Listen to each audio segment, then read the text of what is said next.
Arya Sinulinga, Exco PSSI, melalui platform mereka Instam sepihak mengklaim lolosnya timnas U17 ke Piala Dunia U17 di Qatar sebagai bukti nyata kepemimpinan Erick Thohir.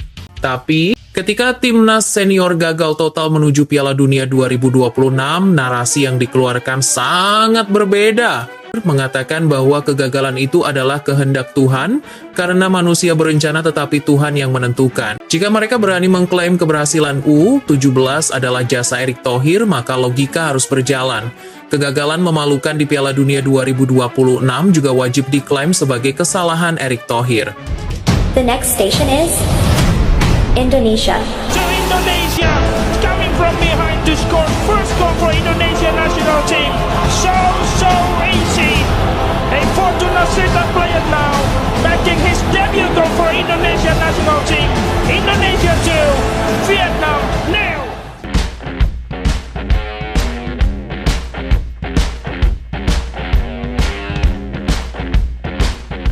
Ingatkah kalian pada sosok arsitek jenius asal Korea Selatan yang pernah membawa Garuda terbang tinggi? Ya, sang dewa taktik yang tersingkir secara kontroversial. Di tengah badai rumor kembalinya, sang mantan penerjemah Shin Tae-yong, Jeong Seok-seo atau JJ muncul dengan pengakuan yang mengguncang hati kalian. Shin Tae-yong, pelatih yang dicampakkan PSSI, ternyata diikuti dan didekati oleh negara-negara super kaya dari Timur Tengah. Sebuah tim yang bukan main-main, bahkan ada yang sudah pasti berlaga di ajang akbar Piala Dunia 2026. Bayangkan, pelatih kaliber dunia kebanggaan kita diincar tim peserta Piala Dunia, sementara ia terdampar tanpa pekerjaan akibat keputusan PSSI. Lalu, kenapa Shin Tae-yong tak langsung menyambar tawaran emas itu? Jawabannya sungguh menyakitkan dan mengejutkan, kompensasi pemecatan dari PSSI. JJ membocorkan ada klausul tersembunyi yang mengunci sang pelatih. Dia bisa bekerja, tapi gajinya akan dipotong habis-habisan. Ini bukan sekedar kontrak, ini adalah belenggu yang membuat sang juru taktik terkunci dalam situasi rumit. Apakah ini adalah hukuman dari pihak-pihak yang benci padanya? Sumpah serapah, makian dan teriakan kekecewaan menggema di seluruh negeri kita ini. Para fans, para loyalis Garuda menggulirkan petisi tak tertulis. Mereka menuntut PSSI yang dipimpin Erick Thohir dan kroninya untuk berhenti dari kebodohan ini. Kualitas Shin Tae-yong tak perlu diragukan. Jangan malu merekrutnya kembali hanya karena ego dan fitnah yang tak berdasar, teriak para supporter di media sosial. Jutaan rakyat Indonesia menginginkan PSSI sadar bahwa pemecatan STY adalah kesalahan fatal, sebuah langkah yang disebut-sebut mungkin saja menuruti perintah mafia di dalam PSSI demi kepentingan politik dan nama besar semata. Betul nggak Garuda fans? Kini, seruan itu langsung ditujukan pada sosok penting di panggung politik. Pak Prabowo, pecat saja Erick Thohir dan jajarannya yang benci STY, bawa pulang kembali juru selamat kami. Tuntutan ini menjadi viral, menandakan betapa emosional dan terpolarisasinya isu ini. Seluruh mata tertuju pada tanggapan sang tokoh politik atas drama sepak bola yang tak kunjung usai ini. Di tengah desakan publik, datanglah pernyataan yang menghangatkan hati dari Shin Tae-yong sendiri. Jujur saja, hati saya tetap condong ke Indonesia. Sebuah pengakuan tulus yang membuat merinding. 5 tahun penuh dedikasi, 48 peringkat kenaikan di ranking FIFA dari 173 ke 125, semua itu membuktikan warisan besar yang ia tinggalkan. Ia adalah magnet, ikon, dan pahlawan bagi sepak bola Indonesia. Setuju nggak kalian? Seolah drama ini kurang panas, kini giliran para bintang lapangan yang bersuara. Dua andalan naturalisasi yang namanya sudah melanglang buana di Eropa, Jay Itzes yang kini beraksi di Serie A Italia bersama Sassuolo, dan bek tangguh Miss Hilgers, disebut-sebut menyambut potensi kembalinya STY dengan antusiasme membara. Mereka, para pemain yang pernah merasakan sentuhan emas Shin Tae-yong, bersaksi bahwa sang pelatih telah mengajarkan mereka soal disiplin baja dan mental bertanding sejati. Jay Itzes memuji gaya kepemimpinan STY yang kuat dan membangun karakter pemain muda. Miss Hilgers pun tak ketinggalan, memuji metode latihan sangar yang diterapkan STY. Mereka adalah pilar-pilar penting timnas masa depan, dan kehadiran STY dianggap sebagai jaminan stabilitas dan kepercayaan diri di ruang ganti.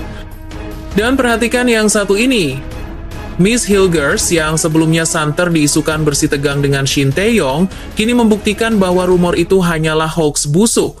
Sang Baek bahkan disebut-sebut sangat menanti kembalinya STY sebagai cara untuk membantah semua fitnah dan menunjukkan bahwa hubungan mereka sangat baik. Ini adalah momen emosional yang menunjukkan ikatan batin yang kuat antara pelatih dan anak didiknya. Dukungan dari pemain top ini bukan sekadar angin lalu, ini adalah isyarat jelas bahwa Timnas Indonesia membutuhkan Shin Tae-yong. Di tengah keriuhan ini muncul sebuah refleksi tajam tentang arti kepemimpinan sejati di PSSI. Beberapa pihak mulai membandingkan era kepemimpinan. Jangan sampai Indonesia terjebak dalam pemikiran sesat bahwa Erick Thohir tidak ada duanya dan takut tak ada pengganti yang sepadan. Peringatan keras ini datang karena sejarah telah membuktikan pada era kepemimpinan Iwan Bule Muhammad Iriawan, meskipun kalah koneksi, kalah kaya, dan kalah CV sepak bola dibanding IT, ia berhasil melakukan satu hal luar biasa. Dia berhasil memberdayakan sosok-sosok potensial seperti Ratu Tisha dan Hamdan Hamedan. Yang lebih penting lagi, ia tidak pernah mengintervensi urusan pelatih, bahkan soal formasi dan pemain. Dia memberikan dukungan penuh pada STY. Pelajaran berharga ini mengajarkan kita, Indonesia lebih membutuhkan pemimpin yang bijak dan mau menurunkan ego. Pemimpin yang mampu mendistribusikan tugas kepada orang yang tepat, daripada pemimpin yang super cerdas tapi egonya setinggi langit sehingga bermasalah dalam manajerial dan tidak bisa mempercayakan tugas pada orang lain. Kepintaran dan pengalaman tidak ada artinya jika tak disertai pemahaman manajerial organisasi yang baik.